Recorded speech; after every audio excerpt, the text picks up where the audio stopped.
ಎಲ್ಲರ ಪ್ರೀತಿ ಇಲ್ಲದ ಮುಗಿದ್ರೆ ನನ್ನ ಪ್ರೀತಿ ಇಲ್ಲಿಂದ ಶುರುವಾಗ್ತಿದೆ. I love you Kareena. Bye Karna.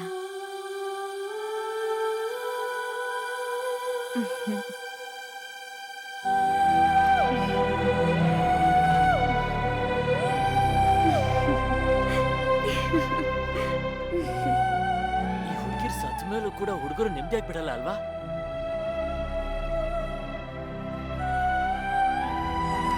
ಹೆಂಗಿದ್ದ ಮಗ? ಅವಳು ಸಾಧಾರಣ ಹುಡುಗಿಯಾಗಿದ್ರೆ ಬೀಚಲ್ಲಿ, ಪಾರ್ಕಲ್ಲಿ, ದೇವಸ್ಥಾನದಲ್ಲಿ, ಕಾಫಿ ಡೇಲಿ ಪ್ರಪೋಸ್ ಮಾಡ್ತಿದ್ದೆ. ಅವಳು ಸ್ಪೆಷಲ್ ಕಣ, ಅದಕ್ಕೆ ಇಲ್ಲಿ ಮಾಡಿದೆ. ದೇವಗ್ ಪ್ರಪೋಸ್ ಮಾಡ್ಬೇಕು ಅಂದ್ರೆ ಸ್ಮಶಾನಕ್ಕೆ ಬರ್ಬೇಕು, ಓಯೋದಲ್ಲಿ ರೂಮ್ ಮಾಡಕ್ಕಾಗತ್ತಾ?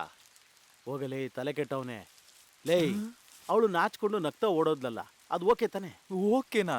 ನಿನ್ನ 200% ಲವ್ ಮಾಡ್ತಾ ಇದ್ದಾಳ ಮಗ. ಸೂಪರ್ ಕಣ. ಮಳೆನೂ ಆಶೀರ್ವಾದ ಮಾಡ್ತಾ ಇದೆ. ದಾರಿ ಬಿಡ.